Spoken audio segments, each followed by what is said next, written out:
On this video, a review of Star Trek Discovery and Obol for Charon, if I'm pronouncing that correctly.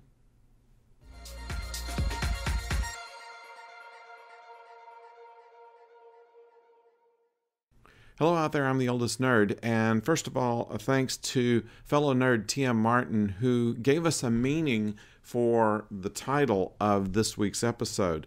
It refers to the practice in ancient Greece of putting an obol, a Greek coin, into the mouth of the dead to offer as payment to Charon, who they believed was a ferryman on the river to the underworld. So that is the explanation of the title, and speaks somewhat to the story that we find at the beginning of the episode, where Saru has gotten ill and believes that he might be on the edge of death. We have a number of things that happen in this episode that I think are worthy of talking about. First of all, in aligning itself with canon just a little bit more, we find that in a meeting with number one, who we finally get to see, Rebecca Romijn playing a all too short but good part. I hope to see her again later on in the series. We have found out that in the refit of Enterprise, there were even more bizarre failures in the systems, and one of them involved the imaging system, of which Pike tells number one, just tear out all that holographic stuff and we'll go back to screens. They all look like ghosts anyway. One of the good lines in the show, by the way. Another one spoken by another character that we haven't seen for a little while. That's Engineer Reno, who is now in the engine room on Discovery helping out Stamets with things that are going on there. And they have a little sparring match, a little verbal sparring match about the spore drive. And another very good line that comes out, does this spore drive come with house dressing? They start out kind of throwing spitballs at each other, but before the end of the episode are working together and seem to have developed a respect for each other. I can't wait to see more of Reno on there as well. She's got a very dry wit and delivers a good punchline, so we're looking forward to seeing her again, not in a comedic role, but she shows herself as being very competent and very well able to hold up against Stamets in his more arrogant mode. At any rate, we see more of the systems in the ship and how they work and interact with each other. We've never seen, for instance, how the universal translator works aboard ship, and never stopped to think that everybody on the ship doesn't speak English. And yet what happens is that the universal translator kicks in, and whatever you say sounds like English.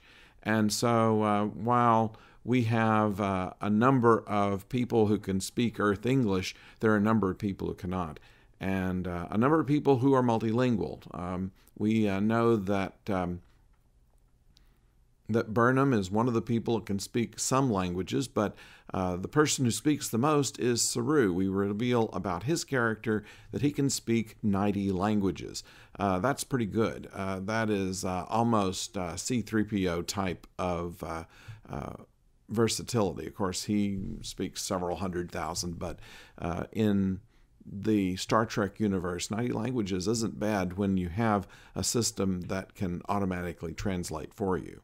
I mean, how many of us speak extra languages when we have Google Translate? At any rate, the A-plot, of course, is the entity that has the ship held in stasis and causes all kinds of havoc with the ship systems. And the B-plot is what we saw in the previews of the thing that was drawn out of Tilly actually attacking her.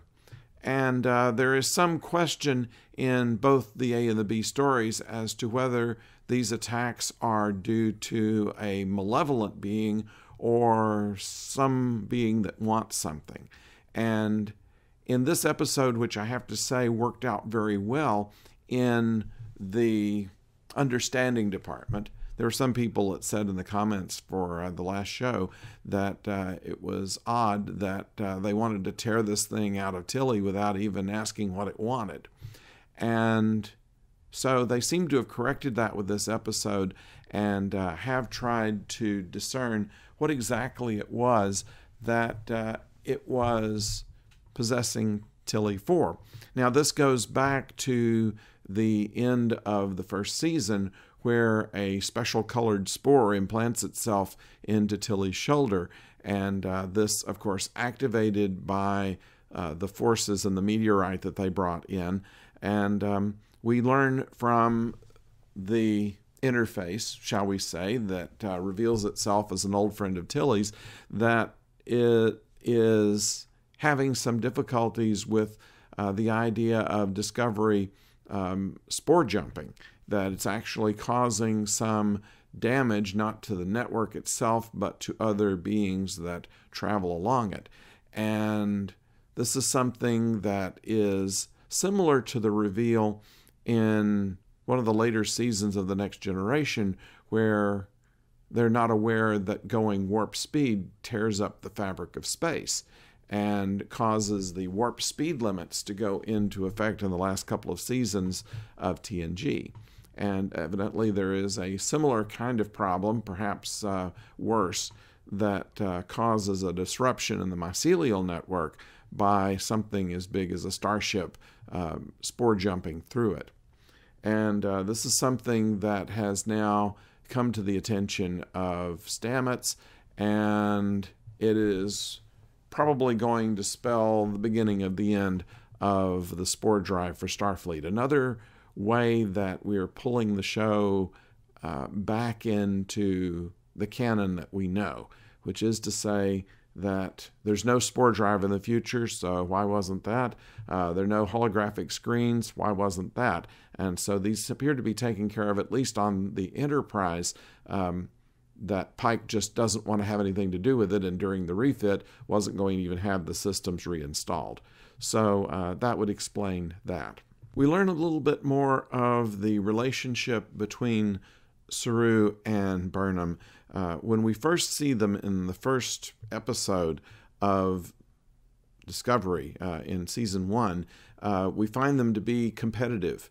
And this competition did not seem to be all that friendly at the time. And yet, as we come into this episode, what we seem to find is that while they're competitive like siblings would be, and really do have great admiration for each other. This was pointed out earlier when Lorca asked Saru to give his evaluation of how good an officer that Burnham was before the mutiny, in which he gives her a very glowing report. And while he still at the time did not trust that she would carry out things in a way that weren't the worst thing, he still had great admiration for her intelligence and her abilities. And evidently it was something that was that went both ways, as it was shown in this episode. And so a very touching scene between Burnham and Saru that gave more of an insight into their relationship one to another. I don't think that it's making any spoilers to say that Saru doesn't die. I mean, they're not killing off any major characters at this point, but the way that he doesn't die is transforming, and it causes a complete change in Saru's view of life and death. And I think that we're going to see a different characterization of Saru. I think that we will see a more or a less reticent Saru, if you will, a less fearful Saru than we've seen before, and someone that has a mission. And we don't know where this is going to go, but I'm interested to see if we do find a revisit to some of Saru's less desirable qualities, shall we say. So with that, I'm interested in what you think about it. What did you think about the way it resolved itself with being able to not only define relationships? What do you think is going to happen to Tilly? What do you think the future of the Spore Drive is really going to be? Are we going to see number 1 again? There's a lot of questions here, but a very satisfying episode nonetheless. Hope you enjoyed it too, and I look forward to your comments, good and bad. Always enjoy reading them and respond to as many as I can. So until next time, and we will be doing something soon on Star Trek canon.